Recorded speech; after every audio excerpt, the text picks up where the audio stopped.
আসসালামু আলাইকুম রহমতুল্লাহি ওয়া বারাকাতুহু। আমি আপনাদের সম্মুখে মহাগ্রন্থ আল কোরআনুল কারীমের সূরাতুল বাকারার ৩৫ থেকে নিয়ে ৩৭ নং আয়াতে কারিমা তেলাওয়াত করেছি। এই ৩ আয়াত সূরাতুল বাকারার ১৩৫ থেকে ৩৭ পর্যন্ত, এই আয়াত তিনটির মধ্যে আল্লাহ পাক রব্বুল আলামিন অত্যন্ত গুরুত্বপূর্ণ একটি বিষয়ের উপর আমাদেরকে দিক নির্দেশনা দিয়েছেন। বিষয়বস্তু হচ্ছে ইসলামের পথে দাওয়াতের গুরুত্ব, মানুষদেরকে দ্বীনের দাওয়াত দেওয়া, ইসলামের পথে দাওয়াত দেওয়া। আমাদের মধ্যে দেখা যায় যে আমাদের কারো বন্ধু বলতে ধরেন অফিসের কলিগ অথবা কোনোভাবে আমরা খুব ঘনিষ্ঠ, কিন্তু লোকটা মুসলিম না। এখন আমি তাকে ইসলামের দাওয়াত কেমনে দেই, সে কি মনে করবে? এই জন্য কোনো দিন মুখ দিয়ে এই কথা আমরা বলি না বা বলাটাকে বিব্রতকর মনে করি যে ভাই আপনি একটু ইসলাম সম্পর্কে জানেন, একটু দ্বীন সম্পর্কে একটু বুঝেন, একটু পড়াশোনা করেন, একটু দেখেন জিনিসটা কেমন। এতটুকু কথাও আমরা বলার চেষ্টা করি না। কিন্তু কিয়ামতের দিন আপনার এই ঘনিষ্ঠ লোকটি আপনার ব্যাপারে আল্লাহর কাছে শিকায়াত করবে যে আমার সাথে এত মহব্বত ছিল, একটা দিন আমাকে ঈদ কালেমার দাওয়াত সে দেয়নি।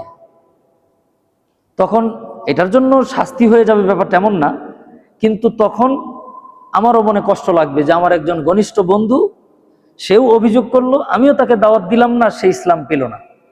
তো আল্লাহ পাক রব্বুল আলামিন মূলত সূরাতুল বাকারার এই আয়াতগুলির মধ্যে ইসলামে মানুষকে আহ্বান করা এটা ওয়াজিব, প্রত্যেক মুসলমানের উপর অপর ভাইকে দ্বীনের দাওয়াত দেওয়া ওয়াজিব সাব্যস্ত হয়েছে। এই বিষয় নিয়ে আল্লাহ তাআলা আলোচনা করেছেন। আমি প্রথমেই সরল অনুবাদ, এরপরে শানে নুজুল, এরপরে সংক্ষিপ্ত তাফসীর করব ইনশাআল্লাহ। আল্লাহ তাআলা পবিত্র কোরআনে সূরাতুল বাকারার ১৩৫ নং আয়াতের মধ্যে আল্লাহ বলেন, বিসমিল্লাহির রহমানির রহিম, وقالوا كونوا هودا أو نصارى تهتدوا। আর তারা বলে তোমরা ইহুদি হয়ে যাও, নাসারা হয়ে যাও, তাহলে তোমরা সঠিক পথ পাবে। কারা বলে? ইহুদিরা বলে এবং খ্রিস্টানরা বলে। মদিনায় ওই সময় যারা ইহুদি পণ্ডিত ছিল, যারা খ্রিস্টান ছিল, তারা উল্টো মুসলমানদেরকে বলতেছে যে তোমরা কি হয়ে যাও, ইহুদি হও অথবা নাসারা হও, তাহলে তাহতাদু, তোমরা সঠিক পথ পাবে। কুল বাল মিল্লাতা ইব্রাহিম হানিফা, ওগো নবী আপনি তাদেরকে বলেন মিল্লাতে ইব্রাহিমটাই হলো একনিষ্ঠ দ্বীন। ওয়ামা কানা মিনাল মুশরিকিন, আর ইব্রাহিম আলাইহিস সালাম কশিন কালেও মুশরিক ছিলেন না।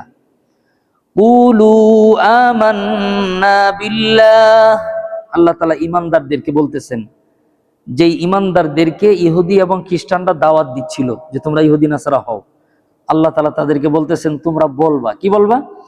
কুলু আমান্না বিল্লাহ, তোমরা বলো যে আমরা ঈমান আনলাম কার প্রতি? আল্লাহর প্রতি।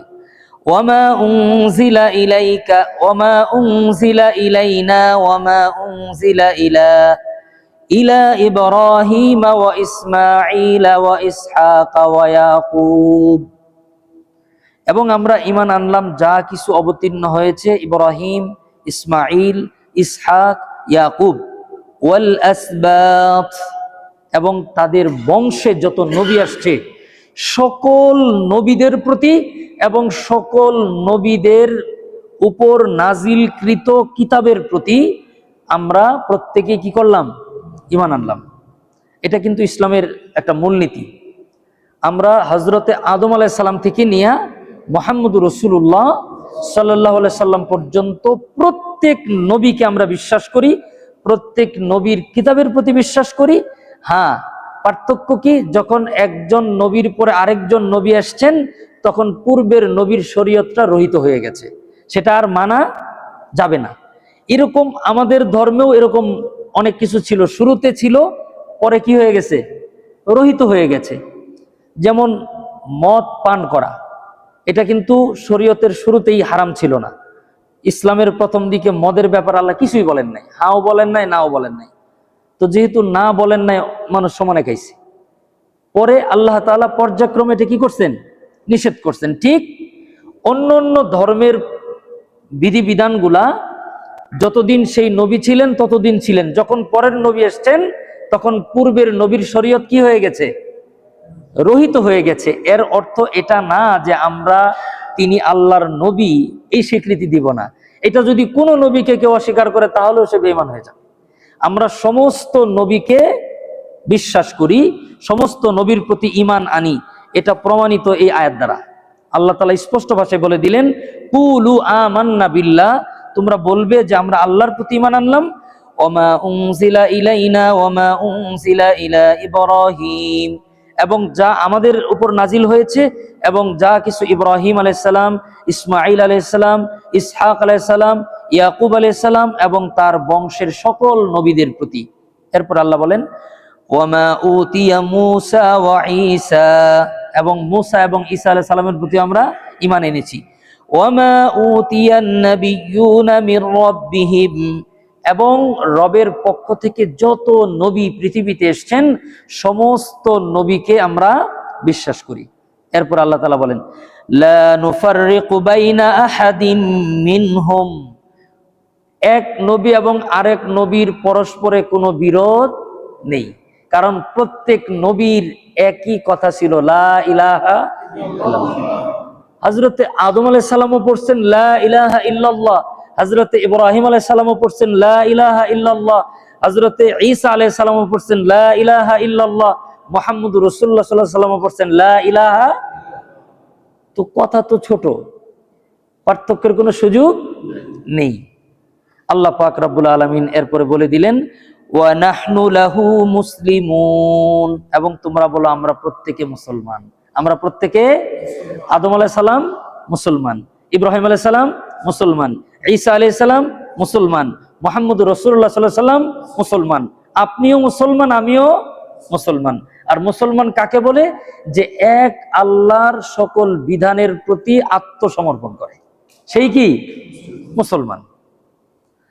আল্লাহ পাক রব্বুল আলামিন এরপরে বলেন, ফাইন আমানু বিমিসলি মা আমানতুম বিহি, আর তারা যদি ঈমান আনে যেমন করে তোমরা ঈমান আনছো, কোন ইহুদি, কোন নাসারা, কোন খ্রিস্টান, কোন মুশরিক, কোন নাস্তিক, কোন মুরতাদ, প্রত্যেকেই আল্লাহর সৃষ্টি, প্রত্যেকে আল্লাহর বান্দা, কেউ আল্লাহর পর না। আল্লাহ তাআলা এরপরে বলে দিলেন, যে যেই মতের হোক, যে যেই আদর্শের হোক, কেউ যদি বলে যে আমরা এই মুমিনদের মতো আমরাও কি করলাম, ঈমান আনলাম, আল্লাহ বলে ফাকাদিহ তাদাউ, ওই লোকটাও হেদায়েত প্রাপ্ত হয়ে যাবে। সুবহানাল্লাহ। এরপর আল্লাহ বলেন, ওয়া ইন তাওয়াল্লাউ ফাইন্নামা হুম ফি শিকাক, আর কেউ যদি দিন থেকে, ইসলাম থেকে মুখ ফিরায় নেয় তাহলে এটা হলো তার জেদ, খুব হিংসা। অর্থাৎ মনে হয় ছোট হয়ে যাবে, মনে হয় বাবা মার ধর্ম থেকে অন্য ধর্মে চলে আসবে, অথবা আমার নেতৃত্ব চলে যাবে, অথবা আমার পরিবার থেকে আমি বিচ্ছিন্ন হয়ে যাব। এই ধরনের কেবলমাত্র জেদ, খুব, হিংসা এবং পূর্বপুরুষদের আকৃষ্ট এই কয়েকটা জিনিস ছাড়া এই অন্য আর কিছু না, ইসলাম না মানার পিছনে আর কোনো কারণ নেই। কারণ প্রত্যেকেই বুঝে, প্রত্যেকেই বুঝে শুধুমাত্র মানুষ কি বলবে, সমাজ কি বলবে, আমার অবস্থা কি হবে, আমার মনে হয় সব শেষ হয়ে যাবে, এই চিন্তা থেকেই কেবলমাত্র মানুষ ইসলামকে কবুল করে না। কারণ ইসলামের আল্লাহ পাক রব্বুল আলামিন যে বিধিবিধান দিয়েছেন টোটালটাই মানুষের ফিতরতের সাথে, মানুষের স্বভাব সুলভ ধর্ম। ইসলাম হলো স্বভাব সুলভ ধর্ম। পৃথিবীর অন্য কোনো ধর্ম আর স্বভাব সুলভ নেই, মনে হয় চাপায় দেওয়া হয়েছে। কিন্তু ইসলামের প্রত্যেকটা বিধিবিধান দেখেন মানুষের সাথে মিলে যায়, মানুষ যেমন চায় তেমনি আল্লাহ তাআলা দিয়েছেন। এরপর আল্লাহ পাক রব্বুল আলামিন বলেন, ফাসায়াকফিকাহুমুল্লাহ, আপনি যারা এরপরেও দিন কবুল করবেন আপনি তাদেরকে বলেন আল্লাহই যথেষ্ট, তোমাদের ব্যাপারে আল্লাহই যথেষ্ট। ওয়া হুয়াস সামিউল আলিম, আল্লাহ তাআলা সবচাইতে বেশি শোনেন এবং সবচাইতে বেশি জানেন। মুআজ্জাজ হাজিরিন, এই আয়াত তিনটি অবতীর্ণ হয়েছে। হযরতে ইবনে আব্বাস রাদিয়াল্লাহু তাআলা আনহু বর্ণনা করেন, মদিনায় বসবাসকারী বেশ কিছু উন্নত শ্রেণীর ইহুদি, যাদের সামাজিক মর্যাদা, আর্থিক মর্যাদা সমাজের মধ্যে অনেক ভালো, জ্ঞানী, এই লেভেলের কিছু ইহুদি লোক এবং খ্রিস্টানদের থেকেও কিছু জ্ঞানী লোক, তারা এসে মুসলমানদের সাথে সংলাপ করতে চাইলো যে আমরা একটু আপনাদের সাথে বসতে চাই। এই যে আপনারা মদিনায় এসে মদিনার পরিবেশটাকে নষ্ট করে দিলেন, আমাদের লোকজন সমানে আপনাদের ধর্মে যাচ্ছে, এই যে একটা হই হুল্লোড় লেগে গেছে, এটা নিয়ে আপনাদের সাথে আমরা আলোচনায় বসতে চাই। তো কিছু ইহুদি এবং কিছু নাসারারা মুসলমানদের সাথে বসে তারা উল্টা প্রস্তাব দিতে থাকলো, ক্বালু কুনু হুদান আও নাসারা। ইহুদিরা বলতেছে আপনারা ইহুদি হয়ে যান, খ্রিস্টানরা বলতেছে আপনারা খ্রিস্টান হয়ে যান, তাহতাদু, তাহলে আপনারা সঠিক পথ পাবেন। তারা ইহুদি এবং নাসারারা স্ব ধর্মের ব্যাপারে কিছু যুক্তি দিয়েছে, আমি সামনে এগুলো বলবো। তারা কিছু যুক্তি উপস্থাপন করলো এবং তারা নিজেদের নবীদেরকে শ্রেষ্ঠ নবী, নিজেদের কিতাবকে শ্রেষ্ঠ কিতাব এবং সবাইকে ওই কিতাবের অনুসরণ হওয়ার ব্যাপারে দাওয়াত দিল। আল্লাহ পাক রব্বুল আলামিন এই ইহুদি এবং খ্রিস্টানদের মুসলমানদেরকে ইহুদি হওয়ার ব্যাপারে, মুসলমানদেরকে খ্রিস্টান হওয়ার ব্যাপারে যে দাওয়াত আসলো, এই দাওয়াতের পরিপ্রেক্ষিতে আল্লাহ পাক রব্বুল আলামিন এই আয়াতগুলো নাজিল করে আমাদের নবীজিকে জানিয়ে দিলেন, ওগো নবী আপনি তাদেরকে বলেন, কুল, আপনি বলেন, বাল মিল্লাতা ইব্রাহিম হানিফা, কেবলমাত্র ইব্রাহিম আলাইহিস সালামের ধর্মটাই হলো একনিষ্ঠ ধর্ম। আর তোমরা এটা মনে রাখবা, ওমা কানা মিনাল মুশরিকিন, ইব্রাহিম কখনো মুশরিক ছিল না। এটা হলো শানে নজুল। মুআজ্জাজ হাজিরিন, আমি খুব দরদ এবং ব্যথা নিয়ে আপনাদেরকে কথাগুলি বলছি আমার দায়িত্ববোধ থেকে, এটা আমার দ্বীনি দায়িত্ব। আপনারা খুব দিল দিয়ে কথাগুলি বোঝার চেষ্টা করবেন, দুনিয়া এবং আখিরাতের জন্য আপনাদের কল্যাণ হবে বলে আমি আশা রাখি ইনশাআল্লাহ। নবী করিম সাল্লাল্লাহু আলাইহি সাল্লাম মদিনাতে যাওয়ার পরে নবীকে দেখেও খ্রিস্টানরা, ইহুদিরা মুসলমানদেরকে খ্রিস্টান বানানোর জন্য, ইহুদিদেরকে মুসলমানদেরকে ইহুদি বানানোর জন্য তারা মেহনত করছে, তারা দাওয়াত দিচ্ছে। এটাই তো এই আয়াতে বোঝা যাচ্ছে অনুবাদ এবং শানে নজুলে। আমরা বর্তমান সময়ে যদি দেখি যে বর্তমানে ইহুদি এবং খ্রিস্টানরা কি দাওয়াত দেয় কি দেয় না, বলেন তো? অত্যন্ত সুপরিকল্পিতভাবে। কিভাবে? সুপরিকল্পিতভাবে। আপনাদেরকে একটু ডাটা দিচ্ছি আমি। উপমহাদেশে, এই সাবকন্টিনে যে আমরা যারা আছি, বাংলাদেশ, মিয়ানমার, এরপরে হচ্ছে ভারত তো আছেই, পাকিস্তানের সহ এই অঞ্চলগুলির ব্যাপারে আমাদের যারা সনাতনী বন্ধুরা আছে, আমি অত্যন্ত শ্রদ্ধা এবং সম্মান নিয়ে বলছি, তাদের সবাই না, তাদের গুরুত্বপূর্ণ একটা অংশ এই মিশন নিয়ে কাজ করে। তাদের স্লোগান হলো ওয়াপাস মে আ যাও, পিছনে ফিরে আসো। কিসে ফিরে আসো? আমরা যে ইসলামের দাওয়াত দেই, আমরা যেই নবীর দাওয়াত দেই, এই নবীর দাওয়াতের প্রসার ঘটেছে 1450 বছর আগে, ঠিক না? তারা বলতেছে আপনারা 1600 বছর আগে ব্যাক করেন। কত বছর আগে? যখন মুহাম্মদুর রাসূলুল্লাহ সাল্লাল্লাহু আলাইহি সাল্লামের জন্মই হয়নি। এক কথায় আপনারা সনাতনী হয়ে যান। এটার জন্য ভিশন আছে, এটার জন্য মিশন আছে, এটার জন্য হাজার হাজার কোটি টাকার প্রজেক্ট আছে, এটা নিয়ে মেহনত চলতেছে। আমাদের দেশেও দেখবেন অত্যন্ত শক্তিশালী কয়েকটা সংগঠন আছে। একটি হলো ইসকন, আরেকটি হলো হিন্দু বৌদ্ধ খ্রিস্টান ঐক্য পরিষদ, এরকম বিভিন্ন ব্যানারে কিছু নাম আছে। তাদের লক্ষ্য আর উদ্দেশ্য হলো এই সমাজে সাধারণ লোকদেরকে স্ব ধর্মে দাওয়াত দিয়ে তাদের ধর্মের দিকে আহ্বান করা। এটা হলো এই সংগঠনগুলির কাজ। এটা উপমহাদেশে। মধ্যপ্রাচ্যে ইহুদিরা তথা ইসরায়েল, এরা উঠে পড়ে আদা নুন জল খেয়ে নেমেছে কিভাবে ইউরোপ সহ এবং মধ্যপ্রাচ্যের লোকদেরকে তথ্য প্রযুক্তির জালে আবদ্ধ করে, হয়তোবা মুখে মুখে বুঝবে না যে ইহুদ হয়ে গেছে, কিন্তু তার ভিতরে ঈমান বলতে থাকবে না, লোকটা ইহুদিদের অনুসারী হয়ে যাবে। এটার জন্য তাদের মিশন এবং ভিশন নিয়ে কাজ করছে। খুব খেয়াল করবেন আমার কথাগুলি। উপমহাদেশে কাজ করতেছে ও আপস মে আ যাও, আর মধ্যপ্রাচ্যে কাজ চলতেছে তথ্য প্রযুক্তির চূড়ান্ত উন্নতি প্রযুক্তিগুলি দিয়ে দিয়ে কিভাবে লোকদেরকে, সাধারণ লোকদেরকে ইহুদিদের জালে আবদ্ধ রাখা যায়, টেকনোলজিকে ব্যবহার করে তারা এই কাজগুলি করতেছে। আমরা টেরও পাচ্ছি না। আমরা খালি স্লোগান দিই যে কোকা কোলা খাওয়া যাবে না, এই বিজ্ঞাপন যে দেয়, এই ইন্টারনেটও ব্যবহার করে ইসরায়েলের, এই মোবাইলটাও ব্যবহার করতেছে ইসরায়েলের। উল্টা যিনি বলতেছে কুক খেয়েও না, উনি উল্টা ওই সারাদিনে 24 টাকা ইসরায়েলকে পাঠিয়ে দিছে। টের পাই নাই যে আমি যে 24 টাকা উল্টা দিলাম। ওখানে কোকা কোলা বিক্রি করলে হয়তো 2 টাকা মানে পাইতো, এই 2 টাকা বাঁচানোর জন্য উনি কত দিছেন?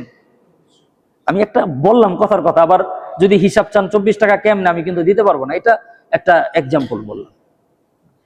তার মানে তারা কোকা কোলার বিজ্ঞাপন সামনে দিয়ে বলছে মুসলমানদের বুঝাও যে কোকা কোলা খাওয়া যাবে না, এটা ইসরায়েলি পণ্য। এটা বুঝাইতে গিয়েই আমাদেরকে কয়েক কোটি টাকা দিয়ে দিবে, আমরা কাজ হয়ে যাবে। তারা এইভাবে আমাদেরকে দাওয়াত দিচ্ছে, আর আমরা এই দাওয়াত টপ টপ করে গিলতেছি ক্ষুধার্ত মাছের মতো, টের পাচ্ছি না। মুআজ্জাজ হাজিরিন, এরপরে সবচাইতে দুঃখজনক বিষয় হলো আমাদের বাংলাদেশে 1975 সন থেকে নিয়ে খ্রিস্টান মিশনারি বাংলাদেশ রাষ্ট্রীয় স্বীকৃত এবং রাষ্ট্রের মদদে 1975 সন থেকে নিয়ে অদ্যাবধি বাংলাদেশের গরিব, কম শিক্ষিত, স্বশিক্ষিত, গ্রামগঞ্জে, পাহাড় এবং চরাঞ্চলে ব্যাপকভাবে দাওয়াতের কাজ করতেছে। সেই দাওয়াতি কাফেলার নাম হলো খ্রিস্টান মিশনারি বাংলাদেশ। খ্রিস্টান মিশনারি বাংলাদেশ, খবর নাই আমাদের। এবং আফসোস, আমি এই আয়াতের তাফসির পড়তে গিয়া বর্তমান সময়ের কিছু তথ্য নিতে গিয়া দেখলাম আমাদের বাংলাদেশের গোপালগঞ্জ জেলায় 2 জন ইমামকে পাওয়া গেছে যারা খ্রিস্টান মিশনারির খ্রিস্টান, ইমামতির পরিচয় দিয়ে মসজিদে ইমামতি করতেছে। বছরের পর বছর মুসলমানরা ইমামের পিছনে নামাজ পড়তেছে। পরবর্তীতে ওই ইমাম আরেক ইমামকে দাওয়াত দিছে খ্রিস্টান হওয়ার জন্য, তখন ফাঁস হয়ে গেছে যে ইমাম তো নাই, এটা মুসলমানও না। এটা কোন দেশে চলতেছে? বাংলাদেশ। খুব দরদ এবং ব্যথা নিয়ে আপনাদেরকে সংবাদগুলা দিচ্ছি। আল্লাহ পাক রব্বুল আলামিন আমাদেরকে জানায় দিলেন, নবী আপনি আপনার লোকদেরকে জানান, ওয়াকালু কুনু হুদান আও নাসারা, ইহুদিরা বলবে তোমরা ইহুদি হও, নাসারারা বলবে তোমরা নাসারা হও, তাহতাদু, তাহলে তোমরা হেদায়েত পাবে। আপনি বলেন কুল বাল মিল্লাতা ইব্রাহিম হানিফা ওয়া মা কানা মিনাল মুশরিকিন, আপনি বলেন একমাত্র ইব্রাহিম আলাইহিস সালামের দিনটাই হলো একনিষ্ঠ দিন, আর তিনি কি ছিলেন না? মুশরিক ছিলেন না। বাংলাদেশে খ্রিস্টান মিশনারি কাজ করে, এটা নিয়ে আমার বলার কিছু নাই, বললে কোনো লাভও নাই, আমি বলবো না। আমি আপনাদেরকে যেটা বলবো তারা কি বলে এটা শুধু জানাবো, তাহলে আপনারা আপনাদের নিজের ইমানকে হেফাজত করতে পারবেন। তারা বলেটা কি আপনি দেখেন। খ্রিস্টান মিশনারি বাংলাদেশ, এদের একটা বই আছে মার্কেটে, আপনারা চাইলে সংগ্রহ করতে পারবেন। বইটির নাম হলো কোরআনের আলোকে জান্নাতের পথ। বইয়ের নাম কি বলেন? কোরআনের আলোকে। এই নাম দেখলেও তো মানুষের সন্দেহ দূর হয়ে যাবে। কোরআনের আলোকে বেহেশতের পথ, আর কি জান্নাত বলছি আমি। বইটা হলো কোরআনের আলোকে বেহেশতের পথ, প্রকাশনায় হলো খ্রিস্টান মিশনারি বাংলাদেশ। এই বইয়ের মধ্যে কয়েকটি তথ্য দিয়েছে, তারা কেন সঠিক, আমরা কেন বেঠিক। এই 2-3টা পয়েন্ট বলবো, এরপরে আমার মূল মেসেজ হলো আমাদের করণীয়টা কি, এটা বলে আমার আলোচনা শেষ হবে। মুআজ্জাজ হাজিরিন, এই খ্রিস্টান মিশনারি, আমি আমার বাংলাদেশ নিয়ে তো আমার আলোচনা, আমাদেরকে নিয়ে আলোচনা। আমার এই আলোচনা ইউরোপ তো আর শুনতেছে না, আমার দেশেরটাই বলার দরকার।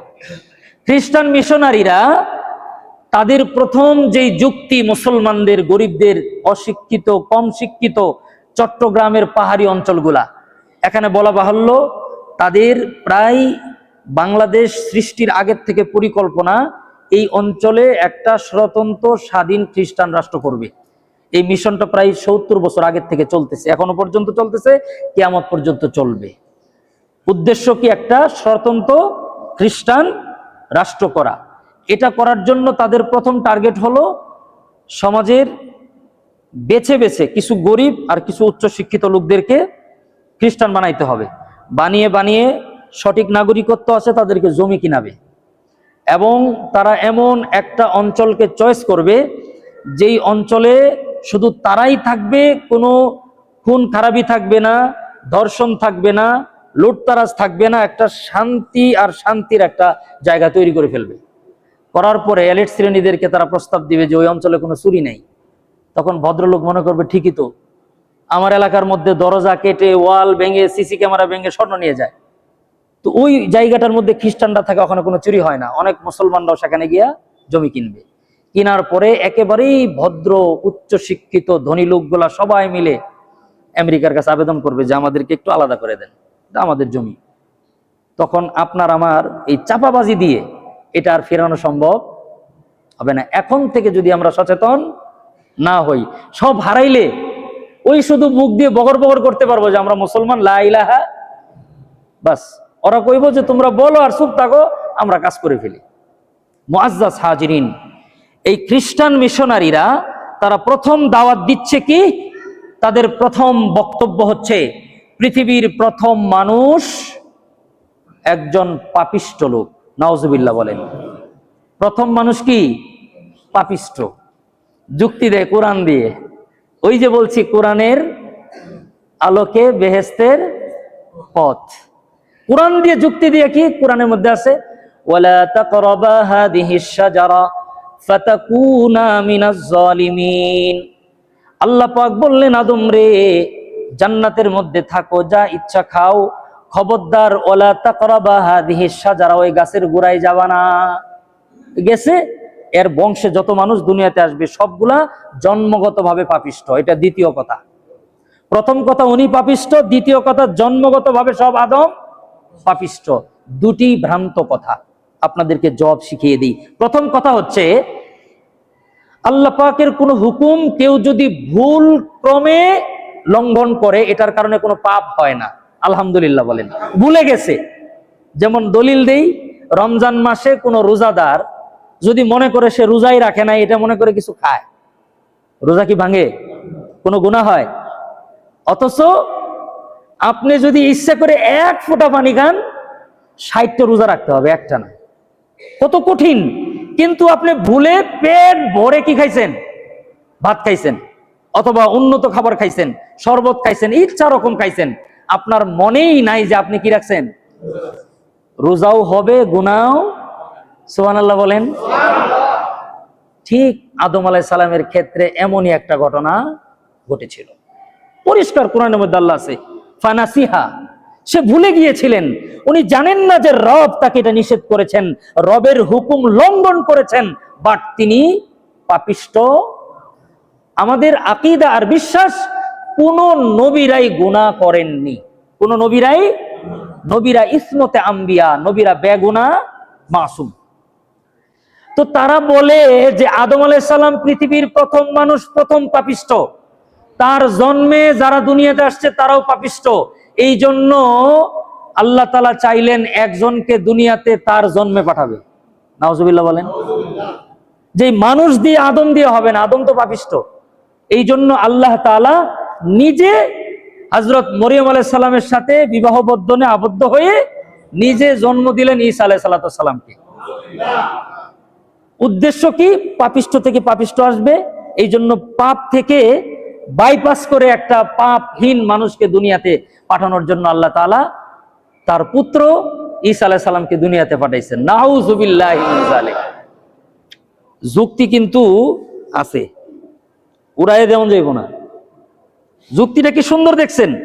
আপনি যদি রমজান মাসে ভুলে গিয়ে খাইলে রোজা না ভাঙে, এই মাসালা যদি না জানতেন, আপনারও তো মনের মধ্যে জাগবো যে আদম আলাইহিস সালাম এই কাজটা করলো কেন?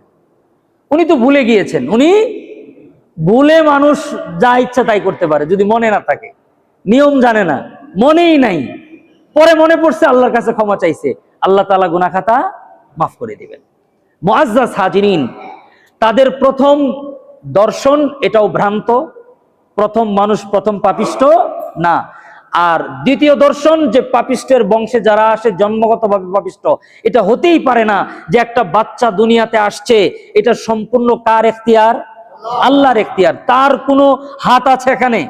আল্লাহ তাআলা চাইছেন দুনিয়াতে পাঠাইছেন। তো আরেকজন কে অপরাধ করলো না করলো, করুক না করুক সেটা পরের কথা, আল্লাহর ইচ্ছায় একটা নবজাতক শিশু দুনিয়াতে আসছে, সে কখনো পাপিষ্ঠ হতে পারে না। আল্লাহ রাসূল সাল্লাল্লাহু আলাইহি ওয়াসাল্লাম বলেছেন, ক্বালান নাবিয়্যু সাল্লাল্লাহু আলাইহি ওয়াসাল্লাম কুল্লু মাউলুদিন ইউলাদু আলা ফিতরাতিল ইসলাম ফাআবাওয়াহু ইউহাউবিদানে আও ইউনাসসিরানে আও ইউমাজ্জিসান। নবীজি বলেন, প্রত্যেক নবজাতক শিশু ইসলামের উপর দুনিয়াতে আসে। তার মা বাবা ইহুদি বানায়, তার মা বাবা খ্রিস্টান বানায়, তার মা বাবা মুশরিক বানায়। একটা বাচ্চা সে যেই ঘরেই জন্ম নেক না কেন, সে নিষ্পাপ হয়েই দুনিয়াতে আসে। এটা হলো ইসলাম। আর ওইটা কি? যে আদমের সন্তান জন্মগতভাবেই পাপিষ্ঠ। তাদের তিনটা দর্শন বললাম, আমি সবগুলো বলবো না। এক, প্রথম মানুষ প্রথম পাপিষ্ঠ। দুই, যে একজন নবী পাপ মুক্ত দুনিয়াতে পাঠানোর জন্য আল্লাহ তাআলা স্ত্রী এবং পুত্র গ্রহণ করলেন, যে ঈসা আলাইহিস সালাম আল্লাহর পুত্র। নাউজুবিল্লাহ মিন যালিক। এখন যারা সাধারণ লোক, যাদের শিক্ষা নাই অথবা শিক্ষা আছে একদিকে, দিন নাই, তাদের সামনে যখন এই যুক্তিগুলো আসে, আর একটা কথা মনে রাখবেন, বর্তমান আপনি আমি যেই লেভেলের মুসলমান, আমাদের চাইতে আচার ব্যবহার, কাজ কর্ম, লেনদেন, কথা কাজে মিল, সব কিছুতে ইহুদি এবং খ্রিস্টানরা অনেক দিক দিয়ে এগিয়ে আছে, অনেক দিক দিয়ে এগিয়ে আছে। আমরা যেই লেভেলের প্রতারণা এবং মিথ্যা এবং লৌকিকতা নিয়ে থাকি, আর তারা যেই পথ এগিয়ে গেছে ওইটা ধরতে গেলে কয়েকশো বছর লাগবে। ওই দিকগুলা তাদেরটা ধরতে যদি আমরা চাই, তাদের দেশে কোনো মানিব্যাগ ট্রেনে ফেলে আসলে আপনার বাড়িতে পৌঁছে দিবে, আর আপনি জয়দেবপুর থেকে মানিব্যাগ ট্রেনে রাখবেন, যদি ব্যাগে হাত না দেন পকেটে, কমলাপুর পর্যন্ত যাবেন, 99% গ্যারান্টি দিলাম এই ব্যাগ আপনি পাবেন না। আর কপাল ভালো হলে যদি চুর ব্যাগ গাড়িতে না থাকে, তাহলে 1% আপনি ফেরত পাইতে পারেন, মানিব্যাগ পকেটে থাকতে পারে। এটা হলো মুসলমানদের আখলাক। তারা তো ওই আখলাক অর্জন করে এরপরে এই বদ্দিনের দাওয়াত যখন দেয়, তখন নরমাল মানুষ যাদের মধ্যে পূর্ণাঙ্গ দিন নাই, তারা আর ওই শক্তি দিয়ে এটাকে প্রতিহত করার ক্ষমতা রাখে না। মুআজ্জাজ হাজিরিন, এরপরে তাদের চতুর্থ নম্বর আরেকটি ভ্রান্ত ধারণা অত্যন্ত মারাত্মক। সেটা হলো, তারা বলে যে আল্লাহর পুত্র। নাউজুবিল্লাহ বলে। আমি যখন এই শব্দগুলো বলবো, সাথে সাথে নাউজুবিল্লাহ বলবেন, কারণ এগুলো না বললে আপনারা বুঝবেন না, তো এই জন্য আমি এইভাবে শব্দটা বলতেছি। তারা বলে যে আল্লাহর পুত্র ঈসা আলাইহিস সালাম তার পিতার কাছে আবেদন করলেন যে আমার উম্মতের গুনাহ খাতার কাফফারা হিসাবে আমাকে শাস্তি দেওয়া হোক, আমি একটা শাস্তি মেনে নিব, এই শাস্তির বিপরীতে আমার উম্মতকে আমি সুপারিশ করে বেহেশতে নিয়ে যাব, তাদের জন্য জাহান্নামে যেতে না হয়। এই জন্য পুত্র পিতাকে বললেন যে আমাকে শুলিতে চড়ানোর জন্য কাফেরদেরকে ক্ষমতা দিয়ে দেন। কাফেররা তার পিতার পক্ষ থেকে প্রাপ্ত ক্ষমতায় তার পুত্র ঈসা আলাইহিস সালামকে শুলিতে চড়ায়ে নির্মমভাবে মেরেছে, বিনিময়ে তার উম্মতের যেন জাহান্নামে যেতে না হয়। এটা একটা ডাহা, মিথ্যা, গাঁজাখুরি, একটা ভ্রান্ত ধারণা। প্রতিটা কথাই ভ্রান্ত। যুক্তি দিয়ে বলছি, একজন শাস্তি পাবে, আরেকজন অপরাধ করবে, এটা পৃথিবীর কোনো বোকা মানুষও মেনে নিবে না। একজন শাস্তি নিবে, আরেকজন অপরাধ করবে, এটা হতে পারে না। দ্বিতীয় কথা হচ্ছে, আগেই যদি আপনাকে বলে দেওয়া হয় যে আপনার 3 দিন জেল খাটবেন, খাটার পরে যা ইচ্ছা তাই করবেন, ওরে দিয়ে কি আর জীবনে ভালো কিছু করা সম্ভব? মানে আগে শাস্তি পরে অপরাধ। বুঝেন অপরাধের মাত্রাটা কোন লেভেলে যাবে। তো সবচাইতে বড় কথা হলো, আগেই তাদের নবী শাস্তি নিয়ে গেছে, পরে তারা অপরাধ করতে পারে। এটার দ্বারা কোনো মানুষকে অপরাধ মুক্ত করা সম্ভব না। এই ধরনের দাওয়াতের মিশন নিয়ে আমাদের প্রিয় জন্মভূমি আমাদের বাংলাদেশে কাজ চলতেছে, এই খবর আমাদের নেই। 1975 সনে বাংলাদেশে টোটাল খ্রিস্টানদের সংখ্যা ছিল প্রায় 2 লক্ষ। কত? 2 লক্ষ। এই 51 বছরে এই 2 লাখ মাইনাসে চলে আসার কথা ছিল আমাদের আচার ব্যবহার দিয়ে। আমাদের ব্যবহার দিয়ে খ্রিস্টানরা মুসলমান হয়ে যাওয়ার কথা ছিল।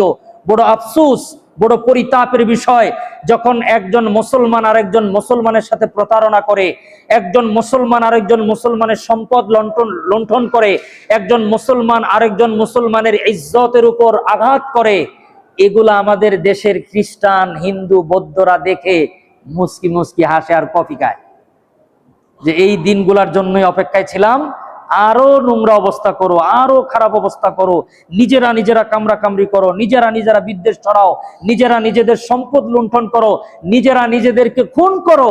এই দিনগুলাই তো আমরা খুঁজতেছি। আর আমরা মানুষদেরকে ভালো ভালো কথা বলে খ্রিস্টান বানাবো, মানুষদেরকে ভালো ভালো কথা বলে ইহুদি বানাবো, মানুষদেরকে ভালো ভালো কথা বলে বৌদ্ধ ধর্ম অবলম্বন করাবো। আরো আফসোসের বিষয়, আপনাদেরকে আরেকটি মেসেজ দেই। আমাকে গত জুমায় আমাদের একজন সায়েন্টিস্ট স্যার আমাকে মেসেজটা দিয়েছেন, আমি ধন্যবাদ জানাই স্যারকে। আমাকে ডেকে বলতেছে যে হুজুর, আপনি কি খবর রাখেন যে আশঙ্কাজনকভাবে হিন্দু ধর্মাবলম্বী যুবকরা মুসলিম বুরকা পরিহিত মেয়েদের সাথে প্রেমের জালে, তাদেরকে ফাঁদে ফেলে তাদেরকে নিয়ে ধর্ষণ করছে, অথবা তাকে হিন্দু বানিয়ে বিয়ে করতেছে, অথবা তাকে এই দেশ থেকে আরেক দেশে পাচার করতেছে, এই খবর কি আপনার আছে? আমাকে জিজ্ঞেস করছে। পরে আমি বললাম যে আমি তো একটু একটু খবর পাই, এত বেশি রাখি না, তবে একদিন আমি এই বিষয় নিয়ে কথা বলবো। তো এই তাফসির পড়তে গিয়ে দেখি যে এটা তো এই জমার মধ্যেই মানে চলে আসছে, আলহামদুলিল্লাহ। তো আপনার আমার সন্তানদেরকে এতটুকু নজরদারিতে রাখতে হবে যে আমার ছেলেটা, আমার মেয়েটা মুসলমানের উপরে আছে তো না অন্য কোনো জায়গায় চলে গেল।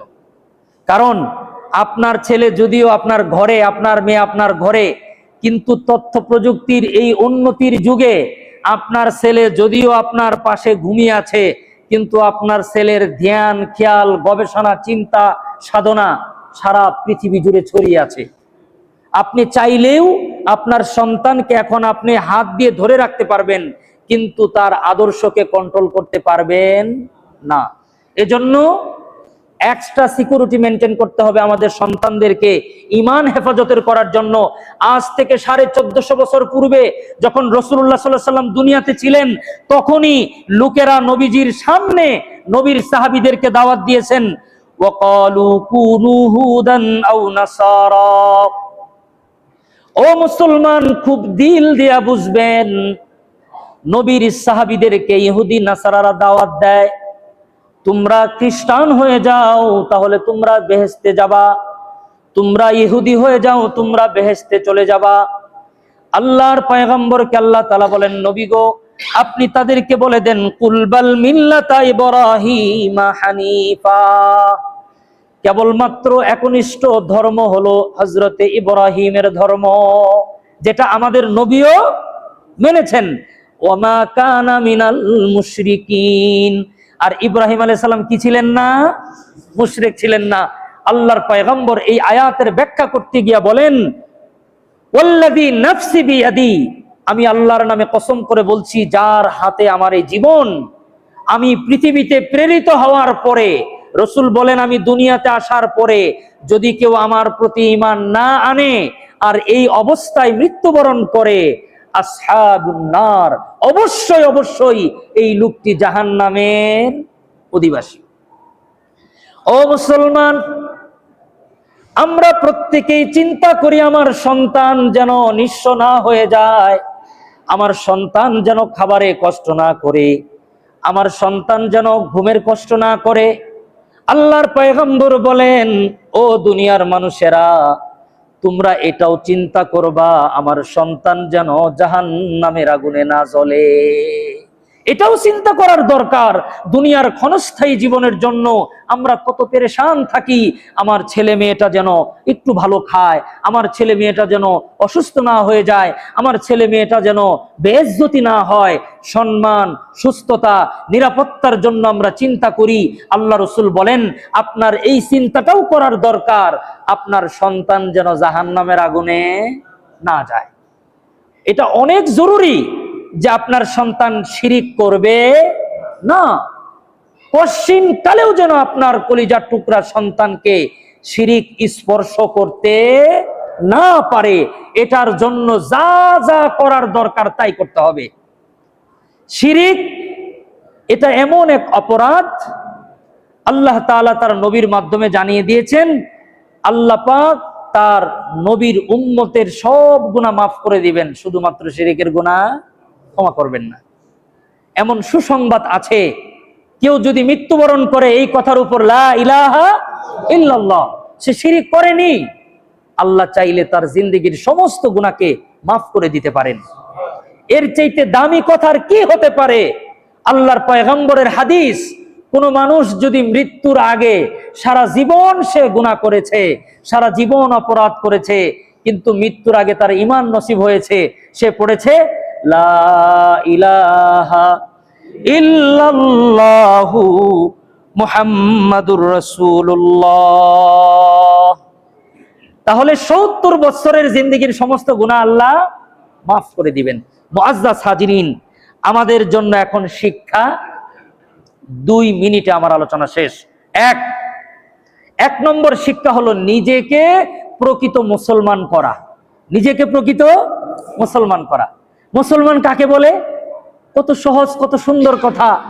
ক্বালা রাসূলুল্লাহ সাল্লাল্লাহু আলাইহি সাল্লাম, আল মুসলিমু মান সালিমাল মুসলিমুনা মিন লিসানিহি ওয়া ইয়াদি, আও কামা ক্বাল। রাসূল বলেন, ওই ব্যক্তি মুসলমান যার জবান এবং যার হাত থেকে অপর মুসলমান নিরাপদ থাকে। অত্যন্ত আদব নিয়ে, সম্মান দিয়ে বলছি, আমরা এমন মুসলমান ফজরের নামাজ তাকবীর ও উলার সাথে পড়ে মসজিদ থেকে বের হয়ে জবানটা দিয়ে অন্যকে কাটতে থাকি।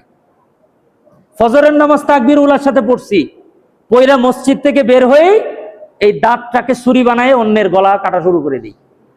নামাজীদের অবস্থা বলতেছি, আর যে নামাজ না পড়া ঘুমিয়ে থাকি সেটা তো ভিন্ন কথা। তো এটা হলো মুসলমানদের হালত। জবান দ্বারা অপর মুসলমান নিরাপদে নাই, হাত দ্বারাও অপর মুসলমান নিরাপদে নাই। তাহলে আমার হাত আর জবান দ্বারা যদি অপর মুসলমান নিরাপদ না হয়, তাহলে আমি প্রকৃত মুসলমান হতে পারি নাই। এজন্য আজকে প্রথম সবক হলো আমরা নিজেদেরকে মুসলমান হিসাবে প্রতিষ্ঠা করব। 2 নাম্বার, ইসলামের সৌন্দর্যগুলা অন্যের সামনে তুলে ধরব। ইসলামের সৌন্দর্যগুলা অন্য ধর্মের সামনে তুলে ধরবো। রাসূল বলেন যে অপর ভাইয়ের সাথে প্রতারণা করে সে আমার উম্মত। আপনি থানায় গিয়া দেখেন কি মানের কত সংখ্যক প্রতারণার মামলা আছে, যাই দেখেন। এগুলা সবগুলা ওই মার্কা মুসলমান, যেই মুসলমানকে যদি বলেন যে প্রতারক তো মুসলমানই না, তেলে বেগুনে জ্বলে আপনাকে সাইজ করে ফেলবে। আপনি যদি বলতে যান যে যারা প্রতারণা করে সে কিনা, এটা যদি বলেন আপনাকে সাইজ করে ফেলবে। ওই লেভেলের মুসলমান সে, যে প্রতারণা মামলার আসামি, টাকা নিয়ে মেরে দিয়েছে, জমি দিয়ে আপনার কাছেও বিক্রি করছে, আরেকজনের কাছেও বিক্রি করছে। এগুলা আমরা মুসলমানরা করি। আল্লাহ পাক রব্বুল আলামিন এই অপকর্ম থেকে আমাদেরকে হেফাজত করেন। যখন আমরা খাঁটি মুসলমান হয়ে যাব, তখন আমাদের কাজ হলো অপরকে দাওয়াত দেওয়া। অপরকে দাওয়াত দেওয়া। যদি দাওয়াত দেই তাহলে একটা ওয়াজিব আমল হলো যে অপর লোকদেরকে ইসলাম কবুলের জন্য দাওয়াত দিয়েছি। আল্লাহ পাক রব্বুল আলামিন আমাদের প্রত্যেককে নিজেকে পূর্ণাঙ্গ মুসলমান হয়ে অপর লোকদেরকে মুসলমান হওয়ার জন্য দাওয়াত দেওয়ার তৌফিক দান করেন। দাওয়াত দেওয়ার প্রথম কায়দা হলো আমার আচার আচরণ দেখেই উনি যেন আকৃষ্ট হয়, আমার আচার ব্যবহার দেখেই যেন আকৃষ্ট হয়। একটা সময় এমন ছিল, যদি বলতো যে আমি মুসলমান, অন্যরা বিশ্বাস করতো যে মুসলমান হলে লেনদেন করা যায়, ডিট করার দরকার নেই। একটা সময় ছিল। আর এখন ডিট করবে আগে অ্যাডভার্টাইজ দেয়, দিয়ে পরে প্রতারণা করে। আল্লাহ পাক রব্বুল আলামিন আমাদের মুসলিমদেরকে এই সকল অপরাধ থেকে মুক্ত হয়ে সঠিক মুসলমান হওয়া তৌফিক দান করেন। অন্য ধর্মের লোকদেরকে আমাদের আচার ব্যবহার সততা সৌন্দর্যতা দিয়ে দাওয়াত দেওয়ার তৌফিক দান করেন। ওয়া আখিরু দাওয়ানা আনিল হামদুলিল্লাহি রাব্বিল আলামিন।